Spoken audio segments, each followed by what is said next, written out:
Okay, so real estate mogul Grant Cardone tries to convince a young famous rapper by the name of Rich the Kid to stop wasting all of his money on fancy cars, saying that that's exactly how slaves are made. Pay attention in this video today because the knowledge that's dropped in this video is quite literally your path to 7 figures and beyond. So here's the video. How many cars you got, bro? I think I got 6 cars. But you seen the new Corvette? Man, I don't look at that, dude. Come on, bro. Y'all know you seen the Yeah, new. just leave that alone. Stop it, man. When you're 40 years old, nobody's going to remember the car you drove in 2020. That's so true. You need to put yourself in a position to buy a Chevrolet Listen, company. Guess how much the Corvette is? How much? Maybe 70,000. So? That's cheap as.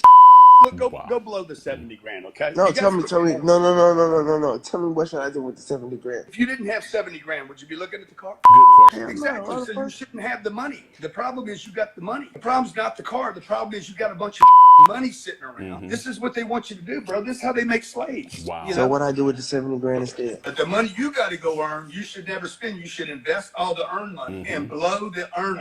You'll never go That's broke so if you true. do that, bro. But I wanted to share this video with you today because it's these type of moments that can change and break those generational curses. And that's facts. No one will really care about what you are driving now 20 years from now. Don't focus on buying the car, focus on taking ownership in the company. And you can do that by buying stock through Robinhood, which I'm going to leave a link down in the description box below. Once you click the link down there, you sign up, you link your account, we both will receive free stock value up to $500. And I love and commend Rich the Kid for having an open ear and showing interest of the wisdom that Grant was pouring into him. And for more ways that you can save, make money, and all things related to your finances, check out the videos right over there on your screen. Subscribe right here by clicking the icon, and that way you don't miss anything. And I will see you in the next video.